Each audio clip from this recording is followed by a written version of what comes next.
Hello everyone. आज के इस प्रैक्टिस सेशन में हम लोग देखेंगे जेईई मेंस 2025 के लिए प्रैक्टिस प्रॉब्लम नंबर 9 प्रोबेबिलिटी का। ये प्रॉब्लम बहुत ही अच्छा प्रॉब्लम, ज़रूर देखिए अंत तक। और एग्जामिनेशन में अब समय बहुत कम रह गया है, अब आपको बहुत ध्यान देने की ज़रूरत है, थोड़ा सा मन से। वैसे तो ये प्रीवियस ईयर प्रॉब्लम है, जनरली जेईई में रिपीट नहीं करता है, बहुत कम ही सवाल रिपीट करता है, लेकिन कंसेप्ट तो यहाँ से बनाया ही जा सकता है। क्वेश्चन देखिए क्या कहता है। कहता है an urn contains 9 balls of which 3 are red, 4 are blue and 2 are green. एक बक्से में 9 बॉल है जिसमें से 3 लाल कलर के हैं, 4 ब्लू कलर के हैं और 2 ग्रीन कलर के हैं। 3 balls are drawn at random. अचानक से 3 बॉल निकाला जाता है विदाउट रिप्लेसमेंट। इसका मतलब हुआ कि जो बॉल निकाला गया उसको फिर से बक्से में डाला नहीं जा रहा है। From the earn the probability that the 3 balls have different colour is. इस बात की प्रोबेबिलिटी क्या होगी कि तीनों बॉल डिफरेंट कलर का होगा। अब जैसे ही आपको एग्जामिनेशन में ये सवाल देखने को मिले, आपके मन में ये तुरंत बात बैठनी चाहिए कि हमारा सैंपल स्पेस क्या होगा और नंबर ऑफ इवेंट क्या होगा। सवाल वहीं से बन जाएगा। रिप्लेसमेंट के चक्कर में फंसेंगे, सवाल फंस जाएगा। वो दे दिया है, वहाँ से सवाल प्रभावित हो ही नहीं रहा है, तो सैंपल स्पेस क्या हो जाएगा। 9 बॉल में से 3 बॉल निकालना है, तो 9C3। क्यों? क्योंकि सैंपल स्पेस का मतलब ही होता है ऑल फेवरेबल केसेज। जितना संभव केसेज है, सॉरी फेवरेबल नहीं, ऑल केसेज, जितना संभव है वो सब। सैंपल स्पेस का मतलब होता है रैंडम एक्सपेरिमेंट का वह सभी परिणाम जो पॉसिबल है। तो 9 बॉल में से 3 को बॉल निकालना है, तो पॉसिबल केसेज हो गया 9C3। अब कह रहा है कि इवेंट में क्या होगा भाई, तो इवेंट क्या है, कह रहा है कि 3 बॉल जो निकाला जा रहा है वो तीनों डिफरेंट कलर का है और तीनों कलर का बॉल अवेलेबल भी है। इसका मतलब प्रत्येक कलर से एक बॉल निकालेंगे तभी तो 3 बॉल पूरा होगा। यानी बॉल रेड है, ब्लू है और ग्रीन है, तो हम सबसे एक एक बॉल निकाल लेंगे। जैसे मान ली पहले हम रेड बॉल निकाले तो एक बॉल निकाले, अब इसको रिप्लेस नहीं करेंगे तो फिर ब्लू में तो इसका कोई फर्क नहीं पड़ेगा। ब्लू का तो ब्लू 4 बॉल रह ही गया, तो कोई फर्क नहीं पड़ेगा रिप्लेसमेंट का और विदाउट रिप्लेसमेंट का। तो आइए इस सवाल के सॉल्यूशन को देखते हैं।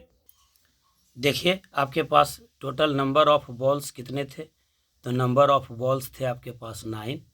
रेड बॉल कितने थे, रेड बॉल की संख्या थी 3। ब्लू बॉल की संख्या कितनी थी 4। और एक और कौन सा बॉल था भाई, तो एक बॉल था आपका ग्रीन, तो ग्रीन बॉल की संख्या थी 2। तो सबसे पहले आप क्या निकालेंगे, नंबर ऑफ सैंपल स्पेस यानी NS। तो नंबर ऑफ सैंपल स्पेस क्या होगा, 9 बॉल में से 3 बॉल निकालने के तरीके। तो N वस्तु में से R वस्तु चुनने के तरीके होते हैं NCR। तो यहाँ हो जाएगा 9C3। अब 9C3 का कैलकुलेशन क्या होगा, तो 9 का 3 फैक्टर घटते हुए क्रम में नुमरेटर में लिखिए, यानी 9 × 8 × 7। और डिनोमिनेटर में क्या लिखिएगा, 3 का फैक्टोरियल, तो 3 × 2 × 1। तो क्या हो जाएगा, 3 3 जा 9, 2 4 जा 8, यानी 3 × 4 × 7, तो 4 तिहाई 12 × 7 84। अब हम देखेंगे NE मतलब क्या हुआ, फेवरेबल वाली बात, नंबर ऑफ इवेंट्स। तो नंबर ऑफ इवेंट्स क्या है कि 3 बॉल आपको निकालना है और तीनों के तीनों डिफरेंट कलर का होगा, यानी 3 डिफरेंट कलर का बॉल आपको निकालना है। और मज़े की बात यह है कि बक्सा में जो बॉल है वो 3 कलर के ही मौजूद हैं, यानी प्रत्येक कलर से एक बॉल निकालेंगे। तो आप पहले एक बॉल निकाल लीजिए रेड का, फिर निकाल लीजिए ब्लू का, फिर निकाल लीजिए ग्रीन का। अब ये कोई ज़रूरी नहीं है कि जो हम बोल रहे हैं वही होगा, पहले आप ब्लू भी निकाल सकते हैं, क्योंकि 3 काम है और तीनों एक दूसरे पर डिपेंडेंट है। रेड के बाद ब्लू या ब्लू के बाद रेड या उसके बाद ग्रीन या पहले ग्रीन तब ब्लू तब रेड, यानी वर्क डिपेंडेंट है। तो जब डिपेंडेंट वर्क होता है तो काम गुना का हो जाता है, यानी NE बराबर होगा, हम पहले रेड में से एक निकाल लेते हैं, तो रेड 3 था, 3 में से एक निकालने के तरीके होंगे 3C1।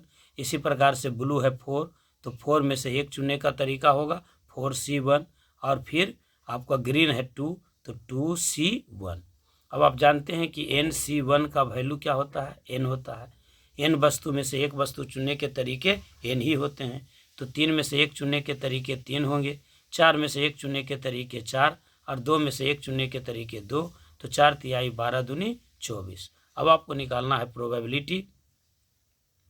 तो प्रोबेबिलिटी बराबर क्या होता है भाई, तो NE डिवाइडेड बाई NS, किसी घटना की प्रोबेबिलिटी NE और NS का अनुपात होता है। तो NE हो गया आपका 24 और NS हो गया 84, यानी 12 दूनी 24 बरसते 84, यानी 2/7, जो ऑप्शन था आपका बी, यानी इस सवाल का जवाब हो जाएगा बी। अब बैक में जाकर देखिए सवाल में, वहाँ पर ऑप्शन आपको मिलेगा बी। तो हम उम्मीद करते हैं कि ये सवाल आपको अच्छा लगा होगा। प्लीज़ इसे ज़्यादा से ज़्यादा लोगों में शेयर कीजिए। बहुत बहुत धन्यवाद।